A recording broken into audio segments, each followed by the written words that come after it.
Hi friends, welcome to Praveen sir classes. మొదటిసారి మన YouTube ఛానల్ని చూస్తున్న ప్రతి ఒక్క అభ్యర్థి ఇప్పుడే మన ఛానల్ని సబ్స్క్రైబ్ చేయండి. ఈ వీడియో కనుక నచ్చినట్లయితే లైక్ చేయండి. మీ ఫ్రెండ్స్ అందరికీ పోటీ పరీక్షలకు ప్రిపేర్ అవుతున్న ప్రతి ఒక్క ఆస్పిరెంట్కి ఈ వీడియో లింక్ని షేర్ చేయండి.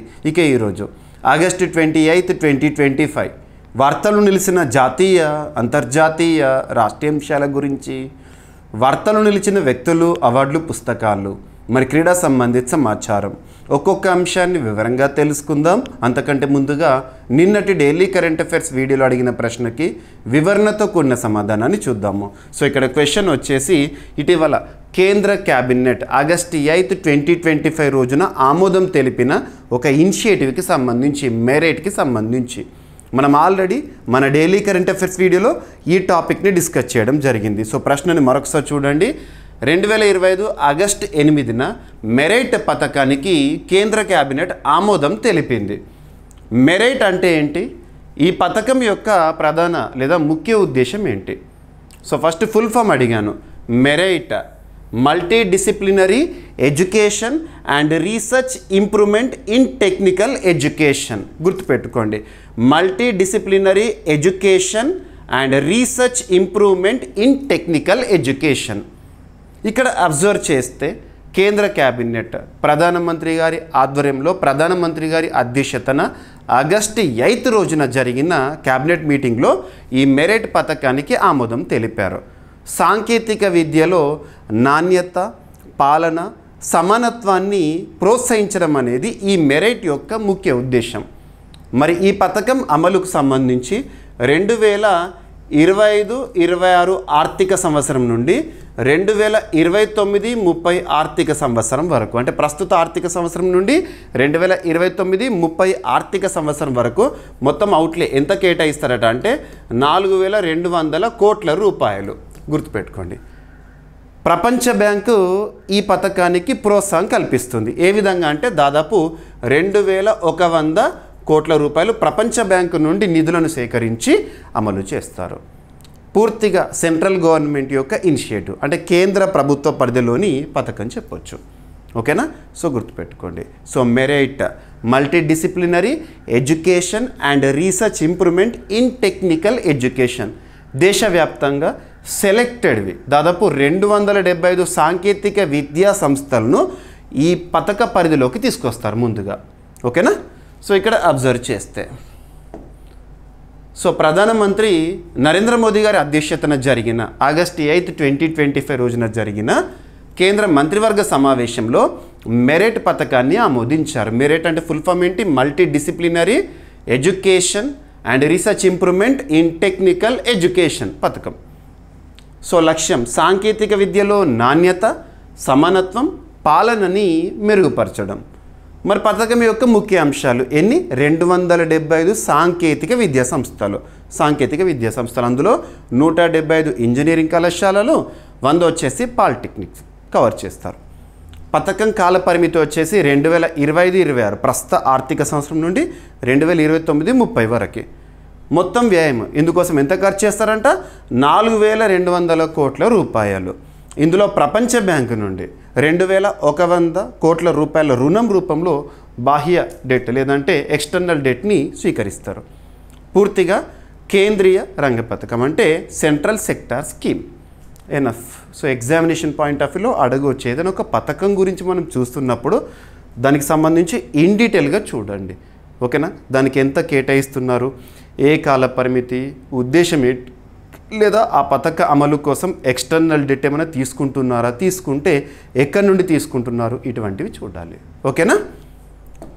సో ఇదంతా ఎక్స్ట్రా ఇన్ఫర్మేషన్. మీకు ఒక టాపిక్ని నేను డిస్కస్ చేసేటప్పుడు ఆ టాపిక్కి సంబంధించి మ్యాక్సిమం ఇన్ఫర్మేషన్ ఇచ్చే ప్రయత్నం చేస్తున్నాను. మీరు వార్తాపత్రికల్లో చూసే అంశం ఏదైనా ఉంటే అది న్యూస్ మాత్రమే. ఆ న్యూస్ని మనం కరెంట్ అఫైర్స్గా నేర్చుకోవాలి. ఎందుకంటే పోటీ పరీక్షలకు ప్రిపేర్ అవుతున్న ఆస్పిరెంట్స్ కాబట్టి. మరి కరెంట్ అఫైర్స్గా ప్రిపేర్ అవ్వాలంటే ఆ టాపిక్ని కన్సర్న్ సబ్జెక్ట్తో లింక్ చేసుకోవాలి. At the same time static పాయింట్స్ని అడిషనల్గా ఇచ్చుకోవాలి. ఈ విధంగా ప్రిపేర్ అవుతూ ఉంటే కరెంట్ అఫైర్స్ కోణంలో 100% సాధించడంతో పాటు జనరల్ స్టడీస్ పాయింట్ ఆఫ్ వ్యూలో కూడా మ్యాక్సిమం స్కోర్ చేయగలుగుతాము. అదే మన స్ట్రాటజీ. ప్రతిరోజు క్లాసెస్ని చూడండి, ప్రతిరోజు మీకు ఖచ్చితంగా కరెంట్ అఫైర్స్తో పాటు స్టాటిక్ అంశాలు కూడా కవర్ అవుతూ ఉంటాయి. ఓకేనా? ఇక నేను ప్రతిరోజు అడుగుతున్న ప్రశ్న ఏదైతే ఉంటుందో, ప్రతిరోజు ఒక ప్రశ్న ఇస్తున్నాను. నేను మీ నుండి కోరుకునేది మీ సపోర్ట్, ఎంకరేజ్మెంట్. వీడియోకి లైక్ ఇవ్వండి. అండ్ ఆస్పిరెంట్స్ అందరికీ మీకు తెలిసిన మీ ఫ్రెండ్స్ ఎవరైనా పోటీ పరీక్షలు ప్రిపేర్ అవుతున్నట్లుంటే వాళ్ళకి ఈ లింక్ని ఫార్వర్డ్ చేయండి. And at the same time ప్రతిరోజు అడుగుతున్న ప్రశ్నకి సమాధానాన్ని కామెంట్ బాక్స్లో తెలియజేయండి. మోస్ట్ ఇంపార్టెంట్ టాపిక్స్ని డైలీ ఒకటి చొప్పున క్వశ్చన్ రూపంలో మీ ముందు ఉంచుతున్నాను. మీకు ఎంతవరకు తెలిస్తే అంతవరకు సమాధానం ఇచ్చే ప్రయత్నం చేయండి. నెక్స్ట్ డే ఎలాగూ ఆ ప్రశ్నకి కంప్లీట్ ఇన్ఫర్మేషన్, ఎక్స్ప్లెనేషన్ అని ఇస్తాను కాబట్టి క్లారిటీ అనేది మీకు వచ్చేస్తుంది. ఓకేనా? ఇక ఈరోజు ప్రశ్న వీడియో చివరిలో ఉంటుంది. సో ఖచ్చితంగా సమాధానాన్ని ఎక్స్పెక్ట్ చేస్తున్నాను మీ నుండి. ఇక ఈరోజు ఫస్ట్ టాపిక్ ఒక సూచి, ఒక ఇండెక్స్ అని చెప్పొచ్చు. ఏదైనా ఒక సూచి గురించి కానీ, ఒక నివేదిక గురించి కానీ, లేదా ర్యాంకింగ్స్కి సంబంధించి కానీ మనం పోటీ పరీక్షల కోణంలో చూస్తున్నామంటే దానికి సంబంధించి ఏ పాయింట్స్ పైన ఫోకస్ చేయాలంటే ఫస్ట్ వచ్చేసేసి ఆ సూచి యొక్క పేరేంటి, ఆ సూచిని ఎవరు విడుదల చేస్తారంటే ఏ అంతర్జాతీయ సంస్థ విడుదల చేస్తుంది, ఆ సంస్థ యొక్క ప్రధాన కేంద్రం ఎక్కడ ఉంది, ప్రధాన కేంద్రం ఎక్కడ. నెక్స్ట్ వచ్చేసేసి ర్యాంకింగ్స్, దేశాలకి కానీ నగరాలకు కానీ ర్యాంకింగ్స్ ఇస్తున్నారు అంటే ఏ అంశాలను కన్సిడర్ చేసి, ఏ ఇండికేటర్స్ని ఆధారంగా తీసుకొని ర్యాంకింగ్స్ అనేవి ఇవ్వడం జరుగుతోంది. ఓకేనా? ఒకవేళ నగరాలకు సంబంధించి అయితే టాప్ పొజిషన్లో ఉన్న నగరాలు ఏంటో చూడండి, దేశాలకు సంబంధించిన చూడండి. భారతదేశానికి సంబంధించిన నగరాలు ఏ స్థానంలో ఉన్నాయి, లేదా దేశాలకు సంబంధించిన ర్యాంకింగ్స్ అయితే భారతదేశం ఏ ర్యాంక్లో ఉంది చూడాలి. ఓకేనా? సో ఇక మిస్లీనియస్ పాయింట్స్ ఇక్కడ అబ్జర్వ్ చేస్తే వార్తలు నిలిచిన ఒక సూచి పేరు smart city index. Smart city index. So నగరాలకి సంబంధించి మరి ఏ సంస్థ విడుదల చేస్తుంది అంటే ఐఎండి. ఆల్రెడీ మనం లాస్ట్ 2 days బ్యాక్ ఒక టాపిక్ని డిస్కస్ చేసాం మన డైలీ కరెంట్ అఫైర్స్ వీడియోలో. ఏంటో టాపిక్, వరల్డ్ కాంపిటేటివ్నెస్ ర్యాంకింగ్ 2025 అని చెప్పేసేసి. అందులో భారతదేశము 41వ స్థానంలో ఉంది అని. సో ఆ సూచీని, ఆ ర్యాంకింగ్స్ని ఎవరు విడుదల చేశారు? IMD. IMD international institute for management and development, లేదంటే ఇంటర్నేషనల్ మేనేజ్మెంట్ ఇన్స్టిట్యూట్ అన్న ఒకటే. ఆ సంస్థ ఎక్కడ ప్రధాన కేంద్రంగా పనిచేస్తుంది అంటే జెనీవా. జెనీవా. జెనీవా ఎక్కడుంది? స్విట్జర్లాండ్. ఇకపోతే ఇందులో నగరాలకు సంబంధించి ర్యాంక్స్ కాబట్టి ఇందులో ప్రపంచంలో ఏ నగరం టాప్లో ఉందట అంటే జ్యూరిచ్, స్విట్జర్లాండ్ టాప్ పొజిషన్లో. సెకండ్ వచ్చేసి ఆస్లో, నార్వే. థర్డ్ వచ్చేసి జెనీవా. ఫోర్త్ వచ్చేసి దుబాయ్. ఫిఫ్త్ వచ్చేసి అబుదాబి. ఇక్కడ అబ్జర్వ్ చేయండి, first position, third position and at the same time 10th position. Top 10లో 3 నగరాలు ఒకే దేశం నుండి ఉన్నాయి. ఆ దేశం ఏంటి? స్విట్జర్లాండ్. గుర్తుపెట్టుకోండి, స్మార్ట్ సిటీ ఇండెక్స్లో టాప్ 10లో 3 cities ఫ్రమ్ 1 country స్విట్జర్లాండ్. మరి భారతదేశం నుండి ఇక్కడ అబ్జర్వ్ చేస్తే టాప్ 100లో ఏ ఒక్క నగరం కూడా చోటు పొందలేదు. మరి భారతదేశం నుండి మెరుగైన ర్యాంకులు సాధించిన నగరాలను కనుక అబ్జర్వ్ చేస్తే ఇందులో ఢిల్లీ దేశ రాజధాని 104వ స్థానంలో ఉంది. Mumbai financial capital of India 106వ స్థానంలో ఉంది. హైదరాబాద్ 109, బెంగళూరు 110. ఓకేనా? సో టాప్ 100లో ఒక్క నగరం కూడా భారతదేశం నుండి లేదు. ఇక ఈ నగరాల ర్యాంకులను కూడా గత సంవత్సరం 2024 ర్యాంక్స్తో పోలిస్తే ఏ విధంగా ఉన్నాయి, ఏవి మెరుగైనాయి, ఏది దిగజారింది చూడండి. ఓకేనా? ఇక ఇంటర్నేషనల్ మేనేజ్మెంట్ డెవలప్మెంట్ సంస్థ, international institute for management and development, Geneva కేంద్రంగా పనిచేసిన సంస్థ, వారు విడుదల చేసిన ఇండెక్స్ పేరు. So index ranking. దీన్ని ముఖ్యంగా ఎలా అర్థం చేసుకోవచ్చు అంటే ఏదో ఒక అంశాన్ని ఆధారంగా తీసుకొని ర్యాంకులను కేటాయించామనుకోండి, దేశాలకు కానీ నగరాలకు కానీ, సింపుల్గా ర్యాంకింగ్ అని చెప్పొచ్చు. మరి ఎప్పుడు ఇండెక్స్ అని పిలుస్తామంటే 2 లేదా అంతకంటే ఎక్కువ ఇండికేటర్స్ని, అంశాలను ఆధారంగా తీసుకొని ర్యాంకింగ్స్ ఇస్తున్నాం అనుకోండి దేశాలకు కానీ నగరాలకు కానీ, అప్పుడు ఇండెక్స్ అనాలి. కొన్ని ఇండెక్స్లకు సంబంధించి లేదా ఇండిసెస్లకు సంబంధించి 100 అంతకు పైగా ఇండికేటర్స్ని కూడా ఆధారంగా తీసుకొని స్కోర్ ఇస్తారు. సో చూడాలి. ఓకేనా. ఇక 2025లో ప్రపంచవ్యాప్తంగా 146 నగరాలను ఆరోగ్యము, రవాణా, కార్యకలాపాలు, అవకాశాలు, పాలన వంటి 5 కీలక రంగాల ఆధారంగా ర్యాంకులు ఇచ్చారు. ఇక టాప్ పొజిషన్లో ఎవరున్నారంట? జ్యూరిచ్. టాప్ 10లో 3 నగరాలు స్విట్జర్లాండ్ నుండే ఉన్నాయి. ఓకేనా. సో స్విస్ నగరాలు మొదటి 10 స్థానాల్లో 3 నిలవడము విశేషము.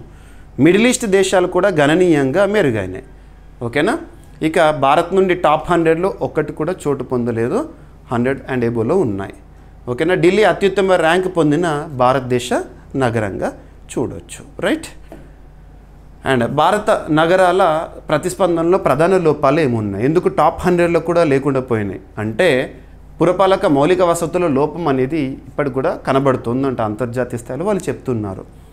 సమర్థవంతమైన రవాణా వ్యవస్థ లోపించడం అంట, సాంకేతిక ఆధారిత పాలన పరిపూర్ణంగా అమలు కాకపోవడము, పర్యావరణ సుస్థిరతపై తక్కువ దృష్టి అంట, అండ్ అధిక జనాభా వృద్ధికి తగిన నగర ప్రణాళిక లేకపోవడం అంట. అండ్ ఇక్కడ గుర్తుపెట్టుకోండి, ఏదో ఒక ఐఎండి అనే సంస్థ కొన్ని అంశాలను ఆధారంగా తీసుకొని ర్యాంకింగ్స్ ఇస్తే అందులో నిజంగానే భారతదేశము వెనుకబడబోయింది అని చెప్పేసి అనుకోకండి. మనం ఎక్కువగా గ్రోత్ కంటే డెవలప్మెంట్ పైన ఫోకస్ చేస్తాము. గ్రోత్కి డెవలప్మెంట్కి మీకు డిఫరెన్స్ తెలిసే ఉంటుంది, ఎకానమీలో భాగంగా నేర్చుకుని ఉంటారు. అభివృద్ధి పైన మనం ఎక్కువగా ఫోకస్ చేస్తాము. మనకు పెద్ద పెద్ద నగరాలను అత్యంత ఎత్తైన భవనాలతో నిర్మించడం పైన కాదు ఫోకస్, అక్కడ నివసించే ప్రజలు సామాజికంగా కానివ్వండి, సంక్షేమం విషయంలో కానివ్వండి బాగున్నారా అలా చూసుకోవడం అనేది మన పాలసీ. ఇవి ఎక్కువగా క్యాపిటలిస్ట్ ఎకానమీ కంట్రీస్ టాప్లో ఉంటాయి, అవి ఎకానమీలో భాగంగా వృద్ధిని చూస్తాయి, మనం మాత్రం అభివృద్ధిని చూస్తూ ఉంటాము. గుర్తుపెట్టుకోండి, ఏదో ఒకరు ఇచ్చారు ర్యాంకింగ్స్ అని చెప్పేసి మనం వెనుకబడిపోయామని చెప్పేసి భావన ఉంటే పక్కన పెట్టేయండి. ఓకేనా. సో ఇక సెకండ్ టాపిక్ వచ్చేసి 2023-24 సంవత్సరానికి వార్షిక పరిశ్రమల సర్వే, యాన్యువల్ సర్వే ఆఫ్ ఇండస్ట్రీస్ గణాంకాలు విడుదలైనాయి. యాన్యువల్ సర్వే ఆఫ్ ఇండస్ట్రీస్ పరిశ్రమలకు సంబంధించిన వార్షిక గణాంకాలు. Ministry of statistics and programme implementation, కేంద్ర ప్రభుత్వ పరిధిలో ఒక మంత్రిత్వ శాఖ ministry of statistics and programme implementation వారు ఇలాంటి గణాంకాలను విడుదల చేస్తూ ఉంటారు. ఎకానమీలో చాలా ఇంపార్టెంట్ కాన్సెప్ట్. ఇక్కడ అర్థం చేస్తే యాన్యువల్ సర్వే ఆఫ్ ఇండస్ట్రీస్ భారతదేశంలో పరిశ్రమలకు సంబంధించిన సర్వే గణాంకాలు అనేవి ఏ ఆర్థిక సంవత్సరానికి సంబంధించినవి అంటే ఇప్పుడు విడుదలైనవి 2023-24 సంబంధించినవి. 2023-24 ఆర్థిక సంవత్సరానికి సంబంధించి మనం ఆర్థిక సంవత్సరం అంటే ఏప్రిల్ 1న ప్రారంభమవడం చూస్తాము, మార్చ్ 31తో ముగియడం చూస్తాము. March 31, April 1 to March 31. 2023 April 1 నుండి 2024 మార్చ్ 31 వరకు భారతదేశంలో పరిశ్రమలు ఏ విధంగా ఉన్నాయి, ఎలాంటి పురోగతిని సాధించినాయి అని చెప్పేసి మరి దీనికి సంబంధించి రీసెంట్గా సర్వే అనేది చేయడం జరిగింది. ఏ కాలంలో సర్వే చేశారట అంటే 2024 అక్టోబర్ నుండి 2025 జూన్ వరకు సర్వే చేశారంట. 2024 అక్టోబర్ నుండి 2025 జూన్ వరకు సర్వే నిర్వహించిన సమయం అది. కానీ ఏ కాలానికి సంబంధించి సర్వే చేశారు? 2023-24 ఆర్థిక సంవత్సరానికి సంబంధించి సర్వే చేశారు. ఓకేనా. ఇక అబ్జర్వ్ చేస్తే ప్రధాన ఆర్థిక సూచికలు ఈ సర్వే ఏం చెప్తుంది అంటే, సో గ్రాస్ వాల్యూ యాడెడ్, స్థూల విలువ జోడింపు అంటాం తెలుగులో ఎకానమీలో. ఈ కాలంలో 2023-24లో ఎలాంటి వృద్ధిని సాధించింది గ్రాస్ వాల్యూ యాడెడ్ ఇండస్ట్రీ సెక్టార్కి సంబంధించి అంటే 11.89% వృద్ధి రేటును సాధించిందంట. ఇక పరిశ్రమల ఉత్పత్తి వృద్ధి ఏ విధంగా ఉందట 2023-24 ఆర్థిక సంవత్సరానికి గాను అంటే 5.80% పైగా ఉందంట. ఓకేనా. గతంతో పోలిస్తే అంటే 2023-24 ఆర్థిక సంవత్సరం యొక్క గణాంకాలు ఇవి. ఏ ఆర్థిక సంవత్సరంతో పోలిస్తున్నాం అంతకంటే ముందు అంటే 2022-23 ఆర్థిక సంవత్సరంను కాలంగా తీసుకొని దాంతో పోలిస్తే ఇవి. ఓకేనా. ఉద్యోగ వృద్ధి ఎంప్లాయ్మెంట్ రేట్ ఎలా ఉందట అంటే 5.92%. ఓకేనా. 2023-24లో గత సంవత్సరంతో పోలిస్తే. ఇక పరిశ్రమల రంగం ఇండస్ట్రీ సెక్టార్ గత 10 సంవత్సరాల్లో దాదాపు 57 లక్షల ఉద్యోగాలు కల్పించిందంట. 57 లక్షల ఉద్యోగాలు. ఓకేనా, లాస్ట్ 10 ఇయర్స్లో. ఇది వ్యవస్థీకృత పరిశ్రమల స్థాయిలో స్థిరమైన వృద్ధిని సూచిస్తుంది. క్లియర్? ఇక గ్రాస్ వాల్యూ యాడెడ్ పరంగా టాప్ 5 ఇండస్ట్రీస్ ఏంటి? గ్రాస్ వాల్యూ అడిషన్లో ఇండస్ట్రీ సెక్టర్లో టాప్ 5లో ఏమున్నాయి? ఒకటి basic metals industries and motor vehicles సంబంధించి, కెమికల్స్ రసాయన ఉత్పత్తులకు సంబంధించి, ఆహార పదార్థాలు, ఔషధ ఉత్పత్తులు, ఫార్మస్యూటికల్ ప్రోడక్ట్స్. ఇక ఉద్యోగ కల్పనలో టాప్ 5 స్టేట్స్ ఏమున్నాయి? ఉద్యోగ కల్పన పరిశ్రమ రంగానికి సంబంధించేటంటే తమిళనాడులో పరిశ్రమల పరంగా దేశంలో టాప్లో ఉంటుంది. ఇక Gujarat second, third Maharashtra, fourth Uttar Pradesh, fifth Karnataka. గుర్తుపెట్టుకోండి. సో ఎకానమీకి సంబంధించి ఈ టాపిక్ మీకు సోర్స్ ఎలా చూడొచ్చు అంటే press information bureau PIB website. మీకు ప్రతిరోజు చెప్తున్నాను, press information bureau official website. కేంద్ర ప్రభుత్వానికి సంబంధించి పాలసీస్ కానివ్వండి మనం చూస్తూ ఉంటాం, డిఫరెంట్ మినిస్ట్రీస్కి సంబంధించి. ఒక చిన్న విషయాన్ని మీరు అబ్జర్వ్ చేసి ఉండొచ్చు. నిన్న వినాయక చవితిని చూసాం మనం, ఆగస్టు 27 రోజున. ఈరోజు ఆగస్టు 28. నిన్నటి వార్తాపత్రికల్లో మీరు చూసుంటే హెడ్డింగ్లో ఇస్తారు, ఈరోజు వినాయక చవితి సందర్భంగా మా కార్యాలయానికి సెలవు ఉంటుంది, రేపటి సంచిక వెలువడదు అని చెప్పేసి. అంటే 28 రోజు, ఈరోజు ఏ న్యూస్ పేపర్ రాదు. మరి అయినా కూడా మనం ఎలా టాపిక్స్ని తీసుకుంటామంటే మనం అఫీషియల్ సోర్సెస్ని తీసుకుంటాము. Press information bureau, news on ఎయిర్కి సంబంధించి కానివ్వండి, ఆల్ ఇండియా రేడియో కానివ్వండి, అఫీషియల్ సోర్సెస్. సో ఏ న్యూస్ పేపర్ వచ్చినా రాకపోయినా కూడా గవర్నమెంట్ వెబ్సైట్స్ నుండి అఫీషియల్ ఇన్ఫర్మేషన్ తీసుకుంటాను. ఇంటర్నేషనల్ ఇష్యూస్ అయితే అఫీషియల్ అథెంటిక్గా ఏవైతే ఉంటాయో వాటి నుండి సేకరిస్తాను. ఓకేనా? సో మీరు ప్రతిరోజు చూడండి, అన్ని టాపిక్స్ కవర్ అయిపోతాయి. ఓకేనా? ఇక annual survey of industries ministry of statistics and programme implementation ఆధ్వర్యంలో. ఓకేనా? మొదటిసారి ప్రారంభము 1959లో. ఓకేనా? యాన్యువల్ సర్వే ఆఫ్ ఇండస్ట్రీస్ ఎప్పుడు స్టార్ట్ అయింది? ప్రధాన లక్ష్యము అంటే పరిశ్రమలకు సంబంధించి వృద్ధి, ఉత్పత్తి, పెట్టుబడి, ఉద్యోగం, ఆస్తులు మొదలైన పరిశ్రమల గణాంకాల సేకరణ కోసము. ఇక గ్రాస్ వాల్యూ యాడెడ్ అంటే డెఫినేషన్ ఎలా చూడవచ్చు అంటే ఇది ఉత్పత్తిలో మూల్యాన్ని అంచనా వేసే ముఖ్యమైన సూచిక. GDP is equal gross value added plus taxes minus subsidies. గుర్తుపెట్టుకోండి. ఇక తరచూ వార్తలు నిలుస్తున్న అంశాల్లో మనం ప్రతిరోజు కూడా రక్షణ రంగానికి సంబంధించిన టాపిక్స్ని చూస్తున్నాం. మీకు ప్రతిరోజు చెప్తున్నాను ఈ డైలాగ్. మీరు డైలీ కరెంట్ అఫైర్స్ వీడియో ప్రతిరోజు చూస్తే ప్రతిరోజు మీకు సెంటెన్స్ చెప్తున్నాను, రక్షణ రంగానికి చాలా ఇంపార్టెన్స్ ఇవ్వండి. లాస్ట్ 6 months ఆర్ 1 yearలో రెగ్యులర్గా రిపీటెడ్గా వార్తలు నిలుస్తున్న అంశాల్లో రక్షణ రంగానికి సంబంధించి ఎక్కువ టాపిక్స్ ఉన్నాయి. లాస్ట్ 1 monthలోనే చూడండి, ప్రతిరోజు రక్షణ రంగానికి సంబంధించి ఏదో ఒక టాపిక్ ఉంది. అందులో వార్తలు నిలుస్తున్న విన్యాసాల గురించి చూస్తున్నాం, రక్షణ రంగ దిగుమతుల గురించి చూస్తున్నాం, అంతర్జాతీయ స్థాయిలో రక్షణ రంగ నివేదికల గురించి చూస్తున్నాము, రక్షణ రంగానికి సంబంధించి ఒప్పందాల గురించి చూస్తున్నాము, డిఫెన్స్ అక్విజిషన్ కౌన్సిల్ వేటికి ఆమోద ముద్ర వేసిందో చూస్తున్నాము, పూర్తి స్వదేశీ పరిజ్ఞానంతో తయారవుతున్న ఆయుధ సంపత్తికి సంబంధించి కానివ్వండి. సో ఇవన్నీ కూడా చూడండి, ఈ 6 segments ఇంపార్టెంట్. అందులో విన్యాసాలు, బహుళ దేశాలకి సంబంధించిన ఒక విన్యాసం అనేది వార్తల్లోకి వచ్చింది. ఏదైనా ఒక విన్యాసం గురించి మనం నేర్చుకునేటప్పుడు ఏ పాయింట్స్ పైన ఫోకస్ చేయాలంటే వార్తలు నిలిచిన ఆ విన్యాసం యొక్క పేరేంటి, ఆ విన్యాసంలో ఎన్ని దేశాలు పార్టిసిపెంట్స్, ఆ దేశాలేంటి, ఆ దేశాల పేర్లేంటి. నెక్స్ట్ త్రివిధ దళాల్లో ఎవరికి సంబంధించింది వార్తలు నిలిచిన విన్యాసము. నెక్స్ట్ వచ్చేసేసి ఆ విన్యాసానికి ఆతిథ్యం ఇచ్చిన ప్రాంతం లేదా దేశము. మరి చరిత్రలో మొదటిసారి ఈ విన్యాసం ఎప్పుడు జరిగింది, ఇలాంటి మిస్లీనియస్ పాయింట్స్. అండ్ మన భారతదేశం పార్టిసిపెంట్గా ఉండే బైలాటరల్ ఎక్సర్సైజెస్ అయితే ఇవన్నీ చూడాలి. బైలాటరల్ అంటే ఏదైనా ఒక విన్యాసంలో 2 దేశాలు పార్టిసిపెంట్స్ అయితే. కానీ మల్టీలాటరల్ ఎక్సర్సైజెస్ అవన్నీ అనుకోండి. మల్టీలాటరల్ అంటే లేదా ట్రైలాటరల్ అంతకంటే ఎక్కువ, 3 దేశాలు అంతకంటే ఎక్కువ దేశాలు పాల్గొన్నట్టయితే మల్టీలాటరల్ అంటాము.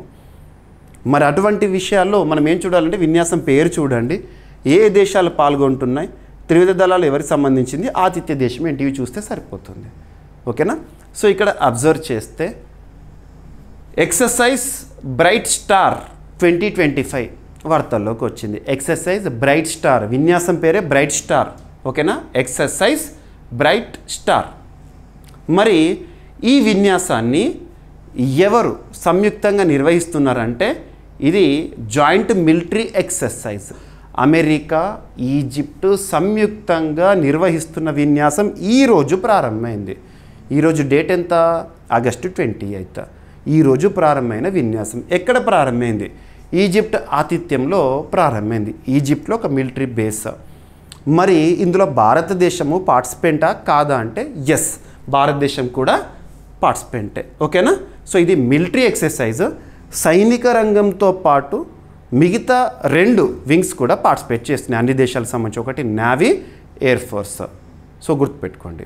ఇక్కడ అబ్జర్వ్ చేస్తే 2025 ఆగస్టు 28 నుంచి సెప్టెంబర్ 10th వరకు మహమ్మద్ నగ్యూబ్ మిలిటరీ బేస్, ఇది ఎక్కడుంది? ఈజిప్ట్లో. మహమ్మద్ నగ్యూబ్ మిలిటరీ బేస్ ఇది ఈజిప్ట్లో ఉంది. అక్కడ జరుగుతున్న ఈరోజు ప్రారంభమైన ఒక ఎక్సర్సైజ్ బ్రైట్ స్టార్ అనే అంతర్జాతీయ త్రిసైనిక విన్యాసం. అంటే త్రిసైనిక అంటే ట్రైవింగ్స్, అంటే మనకు త్రివిధ దళాలు అంటాం కదా, త్రివిధ దళాలు కూడా పార్టిసిపేట్ చేస్తాయి. ఓకేనా? భారత్ తరపున 700 మందికి పైగా సైనిక సిబ్బంది అక్కడ పాల్గొనున్నారంట. ఈ విన్యాసం ఈజిప్ట్, అమెరికా సంయుక్తంగా నిర్వహించి ప్రతిష్టాత్మక బహుళ జాతీయ విన్యాసంగా పేరొందింది. ఓకేనా? బహుళ అంటే మిగతా దేశాలు కూడా పార్టిసిపెంట్స్, ఇండియా లాగా. ఓకేనా? మొదటిసారి ఎప్పుడు ప్రారంభమైంది అంటే 1980sలో ప్రారంభమైంది. నిర్వహణ ఈజిప్ట్ హోస్ట్గా ఉంది, అమెరికా సహనిర్వాహక హోదా, సంయుక్తంగా నిర్వహిస్తున్నారు. ఓకేనా? త్రిసైనిక బహుళ జాతీయ విన్యాసము 2 సంవత్సరాలకు ఒకసారి జరుగుతుంది. మనకి ఎక్సర్సైజ్ సంబంధించి కొన్నిసార్లు బయాన్యువల్ అనే పదాన్ని చూస్తాం, బయాన్యువల్. కొన్ని సందర్భాల్లో బయెన్నియల్ అనే పదాన్ని చూస్తాం, బయెన్నియల్ అంటే ఏంటంటే that occurs once in every 2 years. Annual that occurs once in every 2 years. ప్రతి 2 ఏళ్ళకు ఒక్కసారి కనబడేది బయెన్నియల్. ఒకవేళ బైయాన్యువల్ అంటే that occurs twice in a year. ఒక సంవత్సరంలో 2 సార్లు కనబడేది అనుకోండి, బైయాన్యువల్. గుర్తుపెట్టి, ఇది బయెన్నియల్ అంటే 2 ఏళ్ళకు ఒకసారి జరిగే విన్యాసము. ఓకేనా? గుర్తుపెట్టుకోండి. ఇక అబ్జర్వ్ చేస్తే 2023లో జరిగింది. భారత్ సహా అనేక దేశాలు పాల్గొన్నాయి. మళ్ళీ ఈ సంవత్సరము ఇప్పుడు స్టార్ట్ అయింది ఈరోజు. ఓకేనా? సో భారత త్రిసైనిక దళాల ప్రదర్శనలు ఏ విధంగా ఉంటాయి అక్కడ అని చెప్పేసి ఎక్స్ట్రా ఇన్ఫర్మేషన్ చూడండి. మరి విన్యాసంలో ఏ దేశాలు? ఈజిప్ట్, అమెరికా కదా. మరి పాల్గొనే దేశాలు ఎవరెవరట అంటే భారత్ పాల్గొంటుంది, Germany, France, Saudi Arabia, UAE, Greece, Italy, UK తదితర దేశాలు పాల్గొంటాయి. భారత్ అవునా కాదా? Yes, right. సో విన్యాసం యొక్క ముఖ్య ఉద్దేశాలు ప్రాంతీయ శాంతి, భద్రత, స్థిరత్వం పట్ల భారత దళాల నిబద్ధత చాటడము. ఓకే, ఏదైనా ఒక విన్యాసాన్ని నిర్వహిస్తున్నారు అంటే అర్థం ఏంటంటే ఆ పాల్గొనే దేశాల మధ్య రక్షణ రంగ సహకారం అనేది ఉంది అని ప్రపంచానికి చెప్పడానికి. మేము ప్రిపేర్డ్గా ఉన్నాము, ఎలాంటి పరిస్థితులు, సో రక్షణ రంగానికి సంబంధించి ఎలాంటి పరిస్థితులు ఉన్నా కూడా మేము ప్రిపేర్డ్గా ఉన్నామని చెప్పే ఒక సందేశం కోసము. ఓకేనా? సరిపోతుంది. ఇగో భారత్ నుండి చూస్తే ఆర్మీ, నేవీ, ఎయిర్ ఫోర్స్ కలిసి పాల్గొంటాయి. గుర్తుపెట్టుకోండి, త్రిసైనిక. ఇక నెక్స్ట్ ఎక్సర్సైజ్ ఆరోగ్య సేతు అనేది వార్తల్లోకి వచ్చింది. ఇది మిలిటరీ అండ్ మెడికల్ ఎక్సర్సైజ్గా చెప్పొచ్చు. అస్సాంలోని టిన్సుకియా ప్రాంతంలో ప్రారంభము. సో ఇది మెడికల్ ఫీల్డ్కి సంబంధించిన ఒక ఎక్సర్సైజ్ ఆరోగ్య సేతు. సో ఇక్కడ అబ్జర్వ్ చేస్తే మన భారత సైన్యం వారు ప్రత్యేకమైన చొరవ. భారత సైన్యం అస్సాం రాష్ట్రంలోని టిన్సుకియా జిల్లా రూపాయి డూమ్డమాలో ఎక్సర్సైజ్ ఆరోగ్య సేతు అనే ఒక వినూత్న సివిల్, మిలిటరీ, మెడికల్ విన్యాసాన్ని నిర్వహించింది. ఇది ప్రాంతంలో మొదటిసారి జరిగిన వైద్య విన్యాసము. ఇక్కడ టిన్సుకియా, అస్సాంలో. ఎమర్జెన్సీ పరిస్థితుల్లో ఆర్మీ, మెడికల్ కార్ప్స్ మరియు సివిల్ వైద్య వర్గాల మధ్య సహకారాన్ని బలోపేతం చేయడం అనేది ముఖ్య లక్ష్యం. సో ఆపద పరిస్థితి, విపత్కర పరిస్థితి, ఎమర్జెన్సీ సిచ్యువేషన్లో మేమున్నాము మీకు అని సివిల్ ఆర్గనైజేషన్స్తో పాటు మిలిటరీ కూడా పార్టిసిపేట్ చేయడం అన్నట్టు సింపుల్గా. ఆర్మీ, మెడికల్ కార్ప్స్ ప్రఖ్యాత సివిల్ వైద్యులు, ప్రాథమిక ఆరోగ్య కేంద్రాలు, ప్రైమరీ హెల్త్ సెంటర్స్ మరియు Tinsukia northern frontier railway hospitals మధ్య సహకారాన్ని మెరుగుపరచడం అంట. గుర్తుపెట్టుకోండి, విపత్తులు, యుద్ధ పరిస్థితుల్లో ఆర్మీ మరియు సివిల్ వైద్యులు ఎలా సమిష్టిగా పనిచేయగలరో సూచించడం అనేది దీని యొక్క ఉద్దేశము. రైట్. ఆర్మీ, మెడికల్ కార్ప్స్ సైనిక రంగానికి సంబంధించి ఎప్పుడు ఏర్పడ్డాయి? 1764లో లక్ష్యం యుద్ధ సమయంలో శాంతి కాలంలో వైద్య సేవలు అందించడము. భారత ఆర్మీకి చెందిన ప్రధాన వైద్య విభాగము. ఇక టిన్సుకియా డిస్టిక్ అనేది ఎక్కడ ఉంది అంటే అస్సాం రాష్ట్రంలో. రైట్, సరిపోతుంది. సో టాపిక్ వచ్చేసి ప్రతి విద్యార్థిపై సంవత్సరానికి సగటు ఖర్చు ఏ విధంగా అవుతుంది, జాతీయ సగటు ఎంత, రాష్ట్రాల వారీగా ఎంత అని చెప్పే ఒక నివేదిక వార్తల్లోకి వచ్చింది.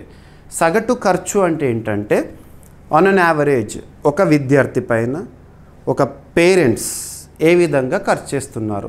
జాతీయ సగటు వచ్చేసేమో 25,002 రూపాయలు. సగటున ఒక సంవత్సరానికి ఒక విద్యార్థిపై వాళ్ళ తల్లిదండ్రులు చేస్తున్న ఖర్చు, అంటే బ్యాగు కొనుగోలు చేయడము, పుస్తకాలు, స్కూల్ ఫీజు ఇవన్నీ వస్తాయి అన్నట్టు ఖర్చులో. నేషనల్ శాంపుల్ సర్వే గణాంకాల ఆధారంగా ఇటీవల ఒక నివేదిక విడుదలైంది. ఆ నివేదిక ప్రకారము జాతీయ సగటున ఒక విద్యార్థి పైన సంవత్సరానికి చేస్తున్న ఖర్చు 25,002 రూపాయలు. ఈ సంఖ్యతో పోలిస్తే రాష్ట్రాల్లో ఎక్కువగా ఉందంట. అత్యధికంగా తమిళనాడు రాష్ట్రంలో జరుగుతోంది. రెండవ స్థానంలో మన తెలుగు రాష్ట్రమైన తెలంగాణ ఉంది. సో ఇక్కడ చూపిస్తున్న నంబర్ ఏంటంటే తెలుగు రాష్ట్రమైన తెలంగాణ రెండవ స్థానంలో ఉంది. సో ఇక్కడ అబ్జర్వ్ చేస్తే జాతీయ నమూనా సర్వే, నేషనల్ శాంపుల్ సర్వేలో భాగంగా సమగ్ర మాడ్యులర్ సర్వే 2025 నివేదిక ప్రకారం తల్లిదండ్రులు ప్రైవేటు బడుల్లో విద్యార్థులపై ఎక్కువ ఖర్చు చేస్తున్నట్లు వెల్లడైంది. విద్యార్థులపై, ఎందుకంటే ఇందాక స్కూల్ ఫీజు అనే కదా, స్కూల్ ఫీజు అంటే ఎక్కడ చెల్లిస్తారు, ప్రైవేట్ స్కూల్స్లోనే కదా. రాష్ట్ర స్థాయిలో ఇది జాతీయ సగటును మించి ఉందంట. ఇక్కడ అబ్జర్వ్ చేస్తే అత్యధికంగా ఏ రాష్ట్రంలో విద్యార్థిపై ఖర్చు జరుగుతుంది సగటున, ప్రైవేట్ స్కూల్లో ఉన్న విద్యార్థిపై పేరెంట్స్ ఎంత ఖర్చు చేస్తున్నారట అంటే తమిళనాడు 37,723 రూపాయలు సగటున సంవత్సరానికి. అది జాతీయ సగటు అయితే 25,002 రూపాయలు. తెలుగు రాష్ట్రమైన తెలంగాణలో 36,847 రూపాయలు. ఆంధ్రప్రదేశ్ విషయానికి వస్తే 32,683 రూపాయలు. ఇక తెలంగాణ రాష్ట్రం దేశంలో 2వ స్థానంలో ఉంది. ఆంధ్రప్రదేశ్ విషయానికి వస్తే 4వ స్థానంలో ఉంది. జాతీయ సగటు గుర్తుంచుకోండి, టాప్ పొజిషన్ గుర్తుంచుకోండి, 2 తెలుగు రాష్ట్రాల పొజిషన్ గుర్తుంచుకోండి. మరి ఖర్చుల్లో పరిగణించే అంశాలు ఏంటంటే స్కూల్ ఫీజు, ప్రైవేట్ స్కూల్ అంటే స్కూల్ ఫీజు కడితేనే కదా రానిచ్చేది. రవాణా ఖర్చులు, ట్రాన్స్పోర్ట్, నెక్స్ట్ యూనిఫామ్, పుస్తకాలు, స్టేషనరీ. ఇప్పుడు ఈ రోజుల్లో పిల్లలకు చూడండి ప్రైవేట్ స్కూల్స్లో ప్రాజెక్ట్ వర్క్ అని ఇటువంటివన్నీ కూడా చూస్తున్నాం. దానిపైన ఖర్చు, ఇతర అదనపు ఖర్చులు, నోట్బుక్స్, ట్యూషన్, డిజిటల్ పరికరాలు మొదలగునవి. ఓకేనా. ఇక ప్రాంతాల వారీగా తేడాలు చూస్తే, ప్రాంతం సగటు ఖర్చు పరంగా విశ్లేషణ చూస్తే పట్టణ నగర ప్రాంతాలు గ్రామీణ ప్రాంతాల కంటే 14% అధిక ఖర్చు జరుగుతుంది. పట్టణ ప్రాంతాలు, నగర ప్రాంతాలు, సిటీస్లో. అబ్బాయిలపై ఖర్చు అమ్మాయిల కంటే కొద్దిగా ఎక్కువ ఖర్చు చేసినట్లు నివేదిక చెప్తోంది. ఇక extra information, national sample survey జాతీయ నమూనా సర్వేని గనక మనం పరిశీలిస్తే ప్రారంభం 1950లో ministry of statistics and programme implementation పరిధిలోని అంశము. ముఖ్యంగా ఆర్థిక, సామాజిక, విద్య, ఉపాధి రంగాల్లో డేటా సేకరణ. సర్వే 2025లో సమగ్ర మాడ్యులర్ సర్వే పేరుతో చేపట్టబడింది. ఓకేనా. సమగ్ర మాడ్యులర్ సర్వే 2025 లక్ష్యం ఏంటంటే పాఠశాల స్థాయి విద్యపై తల్లిదండ్రుల ఖర్చు నమూనాలను అంచనా వేయడము, ప్రైవేటు, ప్రభుత్వ విద్యా సంస్థలపై వ్యయ తేడాలు ఎలా ఉన్నాయి, ఇటువంటివి. ఓకేనా. ఇక నెక్స్ట్ ఒక స్కీమ్ విషయానికి వస్తే, ఒకటి స్కీమ్ కాదు, ఈరోజు 2-3 స్కీమ్స్ వార్తల్లోకి వచ్చినాయి. అభ్యర్థులు గుర్తుపెట్టుకోండి, వార్తలు నిలుస్తున్న పథకాలు, పాలసీస్ ఇటువంటి వాటిపైన ఎగ్జామినేషన్ పాయింట్ ఆఫ్ వ్యూలో క్వశ్చన్స్ వస్తాయి. చాలామంది అనుకుంటారు పథకాలు అంటే ఈ 6 నెలల్లో, గడిచిన 6 నెలల్లో ఇటీవల ప్రారంభమైన పథకాలు చూస్తే సరిపోతుందని అనుకుంటారు. కానీ అది కాదు, అవి ఇంపార్టెంటే. ఫస్ట్ ప్రియారిటీ వాటికి ఇవ్వండి. లాస్ట్ 6 మంత్స్ ఆర్ 1 ఇయర్లో ప్రారంభమైన పథకాలు, లక్ష్యం ఏంటి, దానికోసం ఎంత కేటాయించారు, ఎక్కడ ప్రారంభమైంది, ఎప్పుడు ప్రారంభమైంది, ఇవన్నీ ఇంపార్టెంటే. కానీ దీంతో పాటు ఎగ్జామినేషన్లు ఎలా అడుగుతున్నారంటే ఎప్పుడో ప్రారంభమైన పథకాలు, లాస్ట్ 2 ఇయర్స్ బ్యాక్ కానీ, 3 ఇయర్స్ కానీ, 5 years or 10 years or more, ఎప్పుడో ప్రారంభమైన పథకం అయినా కూడా దానికి సంబంధించి ఇటీవల ఏమైనా మార్పులు వచ్చినాయా. ఆ పథకం ఉదాహరణకి తీసుకుంటే దశాబ్ది పూర్తయి వార్తల్లోకి వచ్చిందా, 10 ఏళ్ళు పూర్తయిన పథకము, అందులో సాధించిన పురోగతి ఏంటి, ఇటువంటి వాటిపైన కూడా అడుగుతారు. గుర్తుపెట్టుకోండి. మీకు నేను CA 360లో స్కీమ్స్ ఇన్ న్యూస్ అని చెప్పేసి ఒక ఫోల్డర్ ఇచ్చాను. ఆ ఫోల్డర్లో అన్నీ కూడా అలాగే ఉంటాయి. మీకు ఈరోజు ప్రారంభమవుతున్న పథకాలు అంటే ఇటీవల ప్రారంభమైన పథకాలతో పాటు ఓల్డ్ స్కీమ్స్లో వస్తున్న మార్పులు, ఎవ్రీ 15 డేస్కి ఒకసారి మీకు వీడియోస్ ఇస్తున్నాను కదా, చూడండి. ఇక్కడ అబ్జర్వ్ చేస్తే so PM Svanidhi, prime minister లేదా ప్రధానమంత్రి స్ట్రీట్ వెండర్స్ ఆత్మనిర్భర్ నిధి. స్ట్రీట్ వెండర్స్ ఆత్మనిర్భర్ నిధి అంటే ఏంటి? స్ట్రీట్ వెండర్స్ అంటే చిన్న చిన్న చిరు వ్యాపారులు లేదా వీధి వ్యాపారులు అంటాం. మనము అబ్జర్వ్ చేస్తే ఎప్పుడైనా మనము బయట ఫుట్పాత్ వెంట చూస్తూ ఉంటే చిన్న చిన్న టేలాల్లో కానివ్వండి, లేదంటే చిన్న చిన్న తోపుడు బండ్లపైన చేసేవాళ్ళు కానివ్వండి, వ్యాపారం చేసేవాళ్ళు ఉంటారు కదా, పండ్లు అమ్మేవాళ్ళు, పూలు అమ్మేవాళ్ళు, వాళ్ళందరూ కూడా స్ట్రీట్ వెండర్స్గా మనం చూస్తాము. ముఖ్యంగా కరోనా 2020-21 ఆ సంవత్సరాల్లో మన ఆర్థిక వ్యవస్థతో పాటు తీవ్ర ప్రాణ నష్టాన్ని మిగిల్చింది. అటువంటి పరిస్థితుల్లో దెబ్బతిన్న ఆర్థిక వ్యవస్థను మళ్ళీ గాడిన పెట్టడానికి కేంద్ర ప్రభుత్వం 2020 జూన్ 1వ తేదీన ప్రారంభించిందే పిఎం స్వనిధి, ప్రధానమంత్రి స్ట్రీట్ వెండర్స్ ఆత్మనిర్భర్ నిధి అని చెప్పేసేసి. ఈ చిరు వ్యాపారులు ఎవరైతే ఉన్నారో ఆర్థిక వ్యవస్థల పాపం వెనుకబడిపోయారు కదా లాక్డౌన్ వల్ల, వాళ్ళకి ఆర్థిక సాయం రుణాన్ని అందించడం అన్నట్టు 10,000 రూపీస్ అలా ఇచ్చేసేసి తర్వాత ఈఎంఐ రూపంలో ఆ రుణం చెల్లిస్తే మళ్ళీ రుణం సాయం చేయడం ఇటువంటివి అన్నట్టు. సో దీనికోసం మనం అబ్జర్వ్ చేస్తే ministry of housing and urban affairs పరిధిలో ఇనిషియేట్ అయిన ఒక స్కీమ్. ఇప్పుడు దీనికి సంబంధించి నిన్నటి రోజున 27th ఆగస్ట్ 2025 రోజున కేంద్ర క్యాబినెట్ మీటింగ్లో కీలక ఆమోదముద్ర లేదా నిర్ణయం అనేది వార్తల్లోకి వచ్చింది. రీస్ట్రక్చర్డ్ పిఎం స్వనిధి అని చెప్పొచ్చు. సో ఇక్కడ అబ్జర్వ్ చేస్తే ప్రధానమంత్రి స్వనిధి పథకం పునర్వ్యవస్థీకరణకు కేంద్ర మంత్రివర్గం ఆమోదం తెలిపిందంట. సో నిన్నటి రోజున క్యాబినెట్ మీటింగ్ జరిగింది, నిన్న వినాయక చవితి కదా ఆ రోజు.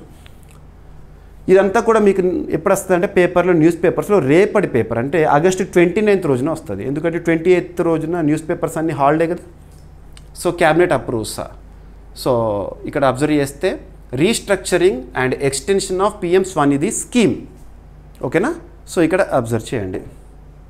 సో కేంద్ర మంత్రివర్గము 2025 ఆగస్టు 27న పిఎం స్వనిధి, ప్రధానమంత్రి స్ట్రీట్ వెండర్స్ ఆత్మనిర్భర్ నిధి పథకాన్ని పునర్వ్యవస్థీకరించి ముఖ్యమైన మార్పులకు ఆమోదం తెలిపింది. ఇది చిన్న తరహా వ్యాపారులకు, చిరు వ్యాపారులకు, వీధి వ్యాపారులకు ఆర్థికంగా తోడ్పడే కీలక నిర్ణయం అంట, ఓకేనా. సో డిసెంబర్ 31, 2024 వరకు పరిమితంగా ఉన్న రుణము ఇప్పుడు 2025 నుంచి మార్చి 31, 2030 వరకు అంటే 2030 ఆర్థిక సంవత్సరం ముగిసే వరకు పొడిగించబడింది అటు ఈ స్కీమ్. ఈ టైం డ్యూరేషన్ చూడండి ఎక్కడి నుండి ఎక్కడికి. అండ్ మొత్తం వ్యయంతో పాటు ఏ విధంగా ఉంటుందంటే అవుట్లే ఏ విధంగా ఉంటుందట అంటే 7,332 కోట్ల రూపాయలు కేటాయించారు ఈ అమలు కోసము. ఇక రుణస్థాయిలను పెంచారని చెప్పాను కదా, అంటే లోన్ ఇచ్చేయడము పెంచారు. ఏ విధంగా ఫస్ట్ ట్రెంచ్లో 10,000 రూపాయలు ఉండే పాతది, ఇప్పుడు 15,000 రూపాయలకు పెంచారు.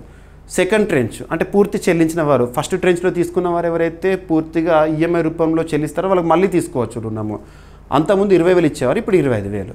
ఇక థర్డ్ ట్రెంచ్లో ఎటువంటి మార్పు లేదు, 50,000 రూపాయలు, ఓకేనా. యూపీఐ లింక్ చేసిన రూపే క్రెడిట్ కార్డు కూడా ఇస్తారంట. రెండవ రుణం పూర్తిగా చెల్లించిన లబ్ధిదారులకు ఇచ్చే అవకాశం అంట. సో చూడండి, ఓకేనా. సో లక్ష్య గ్రూపులు మరియు వ్యాప్తి ఏ విధంగా ఉందంటే టార్గెటెడ్ పీపుల్, లక్ష్య లబ్ధిదారులు బెనిఫిషరీస్ 1.15 crores. ఇందులో 50 లక్షల కొత్త లబ్ధిదారులు చేర్చబడతారంట, ఓకేనా. సో 1 జూన్ 2020 కోవిడ్ సమయంలో ప్రారంభమైన ఒక ఇనిషియేటివ్ ఆర్థిక వ్యవస్థలో వెనుకబడిన చిరు వ్యాపారులను మళ్ళీ గాడిన పెట్టడానికి. అమలు సంస్థ పారిశ్రామిక అభివృద్ధి మరియు అంతర్గత వాణిజ్య విభాగం, department for promotion of industries and internal trade, ఇది మినిస్ట్రీ ఆఫ్ కామర్స్ పరిధిలో పనిచేస్తున్న సంస్థ. మరియు దాంతోపాటు ఏ మంత్రిత్వ శాఖ అంటే హౌసింగ్ మంత్రిత్వ శాఖ, ministry of housing and urban affairs. లబ్ధిదారులు వీధి వ్యాపారులు, చిన్న చిన్న చిరు వ్యాపారులు, వీళ్ళందరూ కూడా, ఓకేనా. సో ఇప్పటి వరకు జూలై 2025 వరకు ఎంతమంది బెనిఫిట్ అయ్యారు? 96 లక్షల రుణాలు మంజూరు చేశారు. మొత్తం విలువ 13,797 కోట్ల రూపాయలు రుణ రూపంలో ఇచ్చారు. లబ్ధిదారుల సంఖ్య ఇంత, ఓకేనా. ఇక ప్రధానమంత్రి జన్ధన్ యోజన 11 yearsతో వార్తల్లోకి వచ్చింది ఈరోజు August 28. So 11 years of PM Jan Dhan Yojana. So ఏమంటాం మనము, ఎకనామిక్ ఇంక్లూజన్లో భాగంగా ఆర్థిక వ్యవస్థలో ప్రతి ఒక్కరిని భాగస్వాములను చేయడానికి ప్రతి ఒక్కరికి కూడా బ్యాంక్ అకౌంట్, ఇంటికి ఖచ్చితంగా బ్యాంక్ అకౌంట్ ఉండాలి అని చెప్పేసి ప్రారంభమైన జన్ధన్ యోజన. సో 11 సంవత్సరాలతో ఇప్పుడు వార్తల్లోకి వచ్చింది ప్రధానమంత్రి జన్ధన్ యోజన. సో 2025 ఆగస్టు 28 ఈ రోజున ప్రధానమంత్రి జన్ధన్ యోజన తన 11వ వార్షికోత్సవాన్ని జరుపుకుంటోంది. ఈ పథకం ద్వారా భారతదేశంలోని దాదాపు 100% గృహాలు అంటే ఇండ్లు, 90% పైగా పెద్ద వయసు వ్యక్తులు బ్యాంక్ ఖాతాలను కలిగి ఉండడం సాధ్యమైంది. ప్రతి ఒక్కరిని కూడా ఆర్థిక వ్యవస్థలో భాగస్వామ్యం చేయడం కోసం ప్రతి ఒక్కరు కూడా బ్యాంక్ అకౌంట్ ఉండాలి. డైరెక్ట్ బెనిఫిట్ ట్రాన్స్ఫర్ కేంద్ర ప్రభుత్వం చాలా బెనిఫిట్స్ ఇస్తుంది. ఏ విధంగా ఇస్తుంది? డైరెక్ట్గా మన అకౌంట్లో పడతాయి. అదే డైరెక్ట్ బెనిఫిట్ ట్రాన్స్ఫర్. ఓకేనా? సో 2014 ఆగస్టు 28న ప్రారంభమైంది. 2025 ఆగస్టు 28 ఈ రోజు 11 ఏళ్ళు.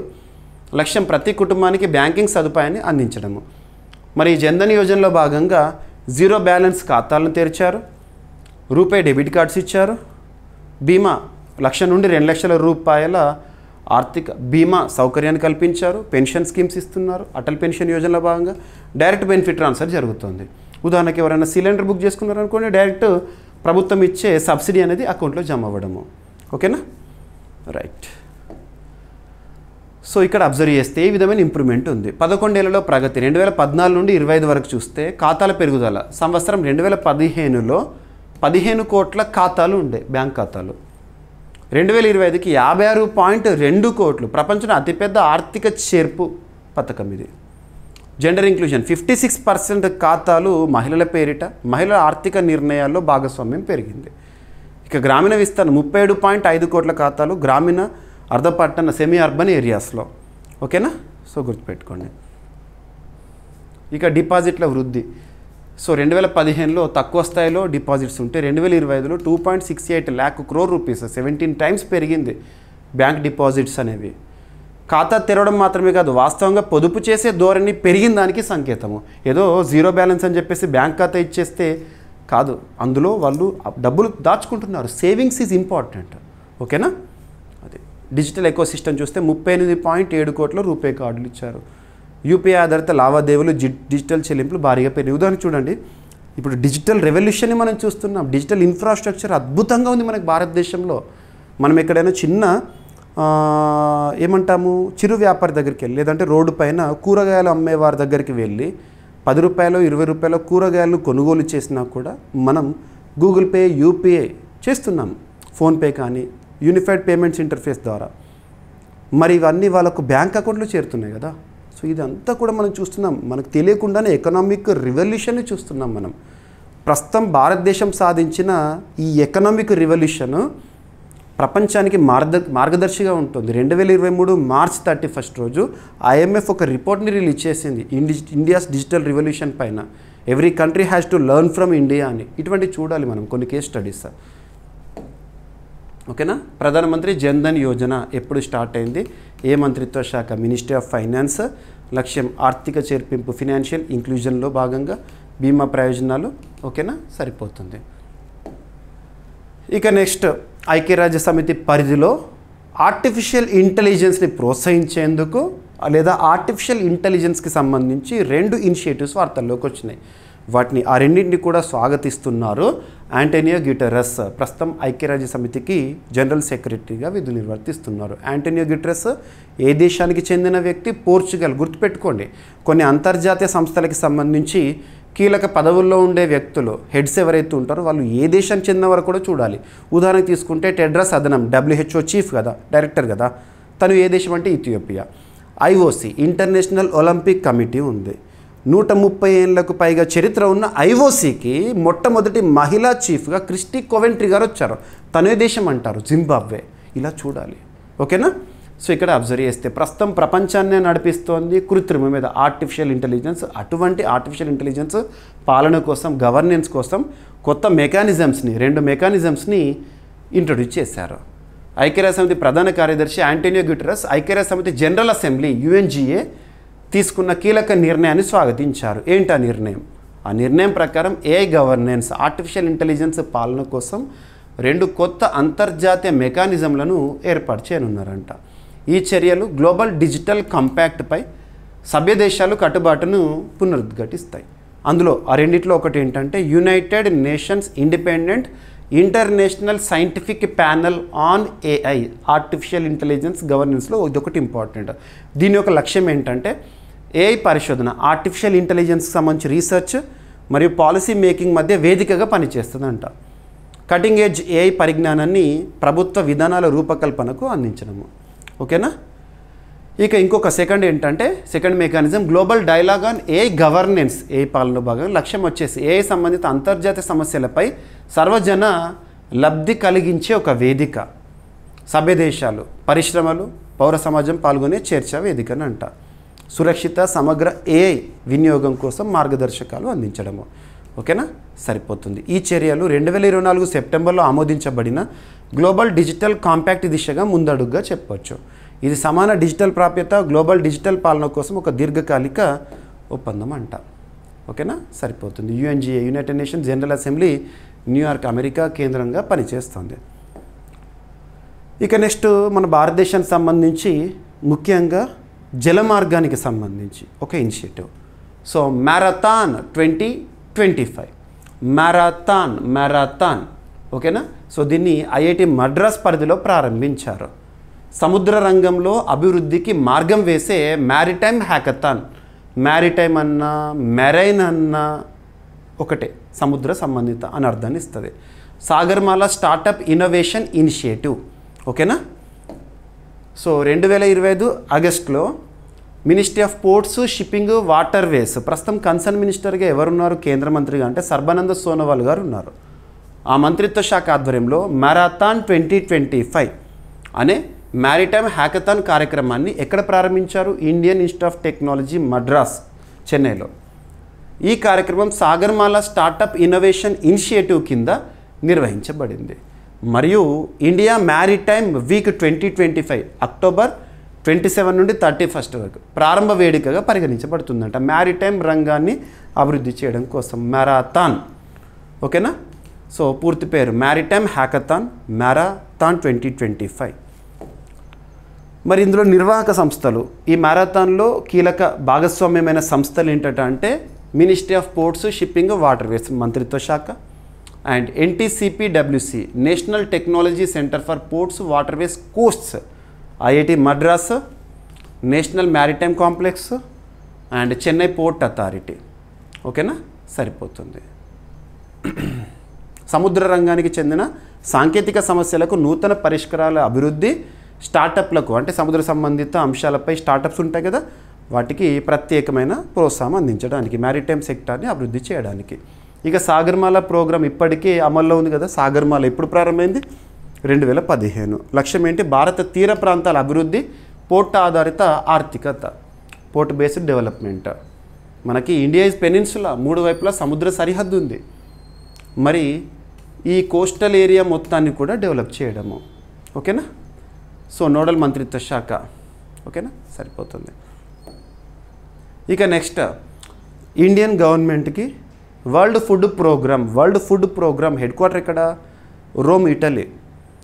ఒక్క విషయం గుర్తుంచుకోండి, ఫుడ్ అనే పదంతో ఏదైనా అంతర్జాతీయ సంస్థ వార్తల్లోకి వచ్చింది అంటే మ్యాక్సిమం చాలా వరకు అవకాశం ఉంటుంది దాని యొక్క ప్రధాన కేంద్రము రోమ్లో ఉంటుంది, ఇటలీలో.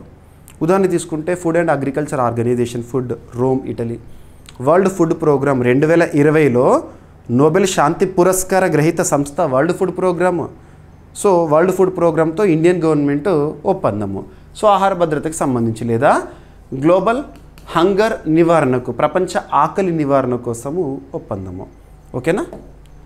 సో 2025 ఆగస్టులో వినియోగదారుల వ్యవహారాలు, ఆహార మరియు ప్రజా పంపిణీ మంత్రిత్వ శాఖ మరియు మంత్రిత్వ శాఖకు చెందిన ఫుడ్ అండ్ పబ్లిక్ డిస్ట్రిబ్యూషన్ విభాగము. సో ఏ మంత్రిత్వ శాఖ పరిధిలోని ఈ విభాగం చూడండి. మరియు జాతీయ ఆహార సంస్థ food corporation of India world food ప్రోగ్రామ్తో ఒక ఒప్పందం అనేది జరిగింది. ఒప్పందం ప్రకారం ఏంటంటే భారతదేశం వసుదైవ కుటుంబం కదా అనే దృక్కోణానికి ప్రతిబింబం ఉంది. భారత్ హ్యుమానిటేరియన్ నేతృత్వాన్ని ప్రదర్శిస్తూ ఒప్పందం జరిగింది. లక్ష్యం ప్రపంచవ్యాప్తంగా ఆహార భద్రత సమస్యలపై మేము కూడా మీకు ఆ సమస్య నివారించడానికి సహకరిస్తామని వరల్డ్ ఫుడ్ ప్రోగ్రామ్తో సహకార ఒప్పందము. ఓకేనా, ఢిల్లీలో జరిగింది ఒప్పందము. Right. So world food programme ఐక్యరాజ్య సమితికి చెందిన ప్రపంచ స్థాయి మానవతా సంస్థ, స్థాపన 1961, హెడ్ క్వార్టర్ రోమ్, ఇటలీ. ప్రధాన లక్ష్యం ఆకలిని నిర్మూలించడం. ప్రపంచవ్యాప్తంగా ఆకలి సమస్యలకు పరిష్కారం వెతుకుతూ ఉంటుంది ఈ సంస్థ. ఇక నెక్స్ట్ దోస్తీ. 2 దేశాలకి సంబంధించి ఒక కీలకం, లేదా రెండు దేశాల రాజధానులకు సంబంధించి మన భారతదేశ రాజధాని ఢిల్లీ మరియు నార్వేకి సంబంధించి ఓస్లో సంయుక్త ఈ మొబిలిటీ అభియాన్ అనేది రీసెంట్గా ప్రారంభమైంది. అర్బన్ ఈ మొబిలిటీ గ్రోత్ కోసం Delhi and Oslo India clean transportation సమ్మిట్లో ఢిల్లీ రవాణా మంత్రి పంకజ్ కుమార్ సింగ్ ఒక కీలక ప్రకటన చేశారంట. భారతదేశ రాజధాని ఢిల్లీ మరియు నార్వే రాజధాని ఓస్లో కలిసి Dosti Delhi Oslo smart transport initiative. గుర్తుపెట్టుకోండి, Delhi Oslo smart transport initiative అంటే ఈ మొబిలిటీ ప్రస్తుతం ప్రపంచాన్ని నడిపిస్తోంది ఎలక్ట్రిక్ వెహికల్స్. దానికి సంబంధించి మీకు ఓస్లో గురించి ఎక్కడ చూస్తారంటే నోబెల్ శాంతి పురస్కార ప్రకటన ఓస్లో నుండి జరుగుతుంది. పురస్కార వేడుక డిసెంబర్ 10 రోజున కామన్గా స్వీడన్ దేశంలో నోబెల్ పురస్కార ప్రధానోత్సవం జరుగుతూ ఉంటే శాంతి పురస్కార గ్రహీతకి మాత్రం ఇక్కడ ఓస్లో ఇస్తారు. గుర్తుపెట్టుకోండి, ఓకేనా. సో దోస్తీ ప్రధాన లక్ష్యం, దోస్తీ ఫుల్ ఫామ్ గుర్తుపెట్టుకోండి. సో పట్టణ ప్రాంతాల్లో ఈ మొబిలిటీ పరిష్కారాల అవలంబన వేగవంతం చేయడము, ఈ మొబిలిటీ ఎలక్ట్రిక్ వెహికల్స్ని ప్రోత్సహించడము, ఓకేనా. సుస్థిర నగర రవాణా మార్గాల రూపకల్పన కోసము, ఓకేనా. సరిపోతుంది. ఓస్లో ఇక నార్వే దేశ రాజధాని ఓస్లో, నార్వేజియన్ క్రోన్ వాళ్ళ కరెన్సీ, ఓకేనా.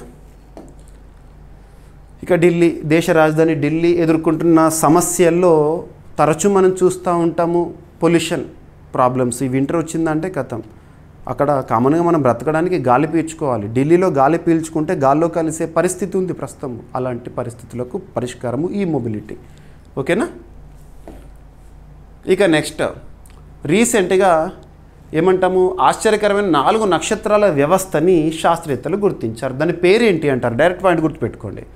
శాస్త్రవేత్తలు ఆకాశగంగ లేదా మిల్కీవే గెలాక్సీలో ఒక అరుదైన చతుష్క నక్షత్ర వ్యవస్థ క్వాడ్రిపుల్ స్టార్ సిస్టమ్ని కనుగొన్నారు. దాని పేరేంటి UPM J10403551 AABBAB. పేర్లు అలాగే ఉంటాయి. ఒక స్టార్ సిస్టమ్ లేదా నక్షత్ర వ్యవస్థని శాస్త్రవేత్తలు కనుగొన్నారు మిల్కీవేలో, ఓకేనా. ఇందులో 2 రెడ్ డ్వార్ఫ్ నక్షత్రాలు చుట్టూ 2 బ్రౌన్ డ్వార్ఫ్లు పరిభ్రమిస్తున్నాయంట. సరిపోతుంది, ఓకేనా. డైరెక్ట్ పాయింట్ గుర్తుంచుకోండి. ఈ రెడ్ డ్వార్ఫ్ అంటే ఏంటి, బ్రౌన్ డ్వార్ఫ్ అంటే ఏంటి, అవన్నీ కూడా ఎగ్జామినేషన్లో అడిగే అవకాశాలు తక్కువ. బట్ మీకు ఎక్స్ట్రా ఇన్ఫర్మేషన్ అయితే ఇచ్చాను.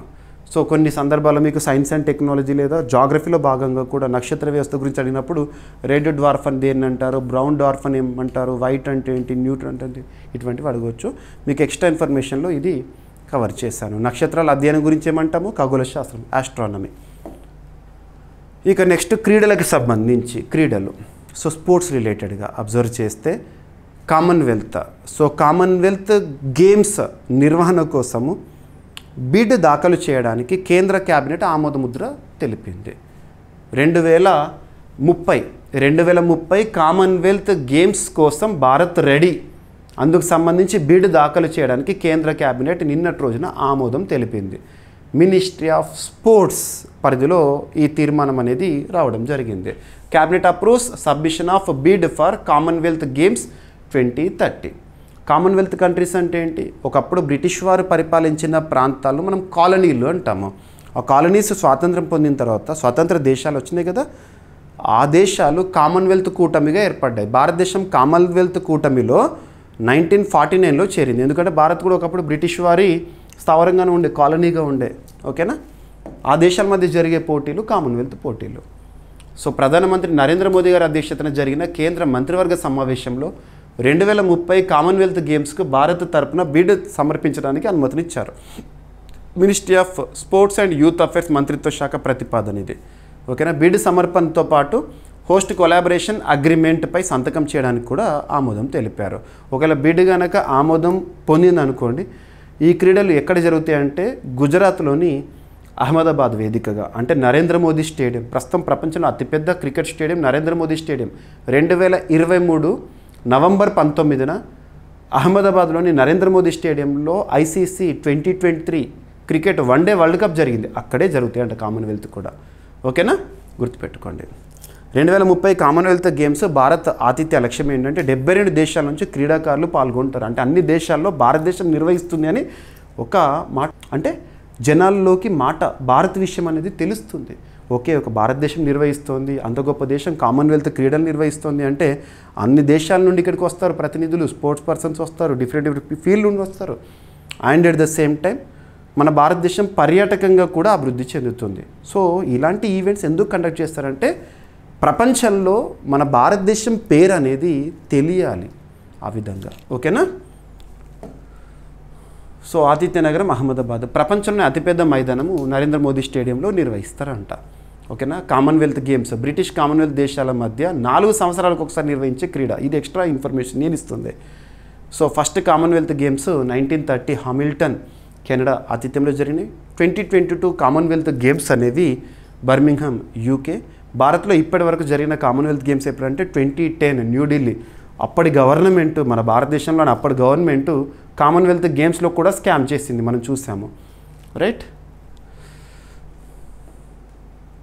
ఇక నెక్స్ట్ ఇంకొకటి వచ్చేసి ఏంటంటే ప్రపంచ యువ archery championship, world archery youth championship Winnipeg కెనడాలో జరుగుతుంది అని చెప్పాను కదా.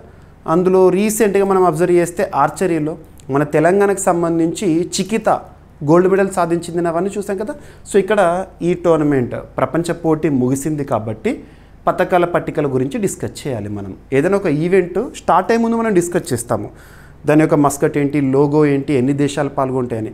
అయిపోయిన తర్వాత పథకాల పట్టిక, భారతదేశం ఏ స్థానంలో ఉంది, ఇటువంటివి చూస్తాము. సో స్పోర్ట్స్కి ఇంపార్టెన్స్ ఇవ్వండి, ఎగ్జామినేషన్లో వస్తాయి. మరి ఈ సంవత్సరం 2025లో వినిపెగ్ అంటే కెనడా ఆతిథ్యంలో జరిగిన 2025 వరల్డ్ ఆర్చరీ యూత్ ఛాంపియన్షిప్ చరిత్రలో ఎన్నవ ఎడిషన్ అంటే 19th edition. So 2025 August 17th నుండి ఆగస్టు 24th వరకు కెనడాలోని వినిపెగ్ నగరంలో 19th ప్రపంచ యువ archery championship, world youth archery championship అనేది జరిగింది. ఓకేనా? ప్రతి 2 సంవత్సరాలకు ఒకసారి జరిగే ఇది అంతర్జాతీయ పోటీ.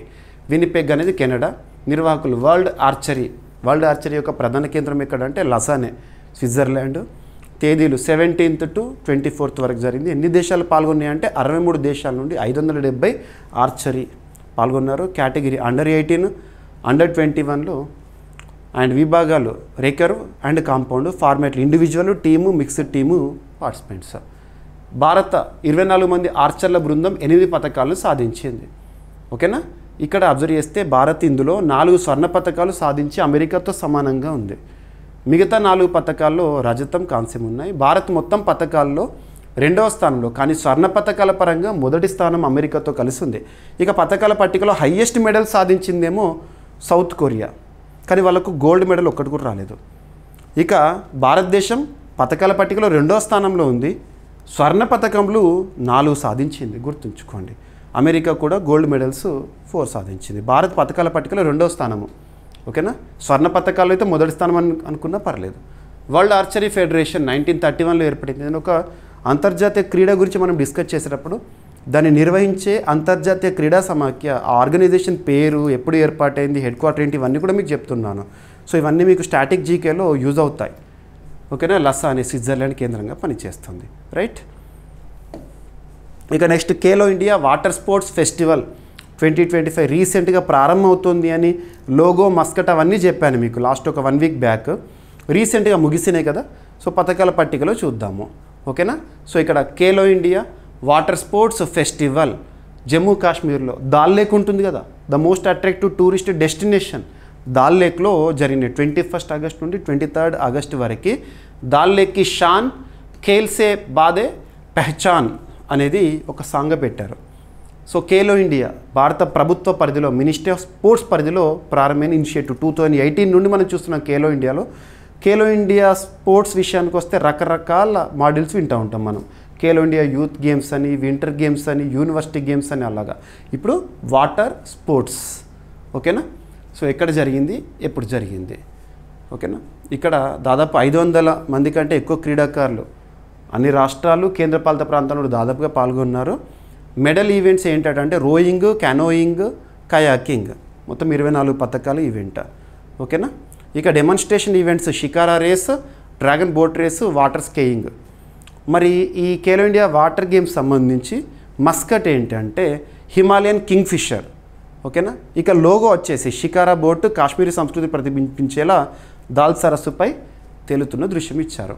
మరి ఇందులో పథకాల పట్టికలో మన భారతదేశానికి సంబంధించిన ఈవెంట్సే కదా ఇవి. సో మధ్యప్రదేశ్ పథకాల పట్టికలో టాప్లో ఉంది, 2వ స్థానంలో ఒడిషా, 3వ స్థానంలో కేరళ. ఓకేనా. ఖేలో ఇండియా మిషన్ ఎప్పుడు స్టార్ట్ అయింది? 2018. ఖేలో ఇండియా, ఖేలో దేశ్ ఏ మంత్రిత్వ శాఖ? Ministry of youth affairs and sports. ఓకేనా. ఇక ఈరోజు వార్తలు నిలిచిన ఒక పుస్తకం, ఏదైనా ఒక పుస్తకం గురించి మనం నేర్చుకునేటప్పుడు ఆ పుస్తకం యొక్క కవర్ పేజ్ని ఖచ్చితంగా చూడాలి. కవర్ పేజ్ పైన ఆ పుస్తకం యొక్క పేరు ఏ లాంగ్వేజ్లో ఉందో అదే లాంగ్వేజ్లో గుర్తుపెట్టుకోండి. ఎట్టి పరిస్థితుల్లోనూ ట్రాన్స్లేషన్ చేయకండి. Nouns cannot be translated. ఆ పుస్తకం కనుక తెలుగులో వచ్చిందనుకోండి, ఆ పుస్తకం పేరు తెలుగు కవర్ పేజ్ పైన ఏది ఉంటో చూడాలి. ఎందుకంటే మనం సొంతంగా ఓన్ ట్రాన్స్లేషన్ చేస్తే ఇటువంటి పుస్తకాల పేర్లను కానీ థీమ్స్ని కానీ మనం ట్రాన్స్లేట్ చేస్తే ఏమవుతుందంటే తెలుగు మీడియం అభ్యర్థులు మార్కులు కోల్పోయే ప్రమాదం ఉంటుంది. కాబట్టి మీకు ప్రతిసారి కాషన్ చెప్తున్నాను, కొన్ని టాపిక్స్ని ఇలాగే చదవండి అని ఎలాగైతే నేను చెప్తున్నానో అలాగే చదవండి. సో ఇక్కడ ఒక పుస్తకము, ఆ పుస్తకం పేరు ఏంటంటే section of successful the flight out of new India అని చెప్పేసి ఒక పుస్తకము. So section of the successful, tagline వచ్చేసి the flight out of new India అనే ఒక పుస్తకం ఇటీవల వార్తల్లోకి వచ్చింది. సెసెషన్ ఎవరు ఆథర్ అంటే సంజయ్ బారు గారు ఆథర్గా ఉన్నారు. సో పెంగ్విన్ పబ్లికేషన్స్ వారు ఈ పుస్తకాన్ని రిలీజ్ చేశారు. ఓకేనా. సో గుర్తుపెట్టుకోండి, పుస్తకం పేరు ఆథర్, రైట్. ఎవరు ప్రచురించారు? విషయం ఏంటంటే విదేశాల్లో స్థిరపడే భారతీయుల మానసిక ధోరణిలో మార్పు ఏ విధంగా ఉంటుంది అనే అంశాలను ఈ పుస్తకం రూపంలో ఎక్స్ప్లెయిన్ చేస్తూ మనకు అందించారు. సో పుస్తకం పేరు గుర్తుంచుకోండి, రైట్. సో సరిపోతుంది. సంజయ్ బారు మాజీ ప్రధాని భారతదేశంలో మన్మోహన్ సింగ్ గారు ఎవరైతే ఉన్నారో తన మీడియా సలహాదారు ఉండే తను. ఓకేనా. గతంలో తాను రాసిన పుస్తకం ది యాక్సిడెంటల్ ప్రైమ్ మినిస్టర్ ఎవరు? మన్మోహన్ సింగ్ గురించి రాశారు. సో అటువంటి చూడాలి కొంతమంది ఆథర్స్ గురించి చూసినప్పుడు. ఇక ఈరోజు ప్రశ్న, ప్రతి ఒక్కరు సమాధానం ఇవ్వండి. షాంఘై కోఆపరేషన్ ఆర్గనైజేషన్ లేదా షాంఘై సహకార సంస్థ, ఎందుకు దీని గురించి అడుగుతున్నాను? శిఖరాగ్ర సమావేశం జరగబోతోంది. భారత ప్రధాని నరేంద్ర మోదీ గారు చైనాకి వెళ్ళబోతున్నారు. ఈ సందర్భంలో క్వశ్చన్ ఇచ్చాను. సో షాంఘై సహకార సంస్థ ఏ సంవత్సరంలో ఏర్పాటైంది? ప్రస్తుతం ఈ కూటమిలో సభ్య దేశాలు ఎన్ని? అవేంటి? ఈ కూటమిలో భారత్ ఏ సంవత్సరంలో చేరింది? సో ప్రతి ఒక్కరూ సమాధానం ఇచ్చే ప్రయత్నం చేయండి. ఇక ఈరోజు టాపిక్స్ని మనం క్విక్ రివిజన్ చేస్తే, so first topic smart city index 2025. Second వచ్చేసేసి యాన్యువల్ సర్వే ఆఫ్ ఇండస్ట్రీస్కి సంబంధించి గణాంకాలు. థర్డ్ వచ్చేసి ఎక్సర్సైజ్ బ్రైట్ స్టార్ ఒక విన్యాసం గురించి చూసాము. నెక్స్ట్ ఎక్సర్సైజ్ ఆరోగ్య సేతు. నెక్స్ట్ ప్రతి విద్యార్థిపై ప్రతి సంవత్సరానికి సగటున ఎంత ఖర్చు అవుతుందని చెప్పేసి గణాంకాలు. అండ్ పిఎం స్వనిధి రీస్ట్రక్చరింగ్ స్కీమ్కి సంబంధించి. అండ్ 11 ఏళ్ళ ప్రధానమంత్రి జన్ధన్ యోజన ఎలాంటి పురోగతితో ఉంది. అండ్ ఆర్టిఫిషియల్ ఇంటెలిజెన్స్ సంబంధించి యునైటెడ్ నేషన్స్ జనరల్ అసెంబ్లీ మన ముందుకు తీసుకొచ్చిన 2 మెకానిజమ్స్ని స్వాగతిస్తూ యాంటోనియో గ్యూటెరస్, ఆ 2 మెకానిజమ్స్ ఏంటో చూడండి. మ్యారథాన్ అనే ఒక ఇనిషియేటివ్ దేనికి సంబంధించింది? భారతదేశ ఏమంటాం మ్యారిటైమ్ సెక్టార్కి సంబంధించి. అండ్ భారత ప్రభుత్వం వరల్డ్ ఫుడ్ ప్రోగ్రామ్ మధ్య గ్లోబల్ హంగర్ నివారణకు కుదిరిన ఒప్పందము. అండ్ ఢిల్లీ ఓస్లో ఒప్పందము స్మార్ట్ మొబిలిటీకి సంబంధించి. అండ్ ఇటీవల 4 నక్షత్రాల వ్యవస్థని ఖగోళ శాస్త్రవేత్తలు గుర్తించారు, దాని పేరేంటి?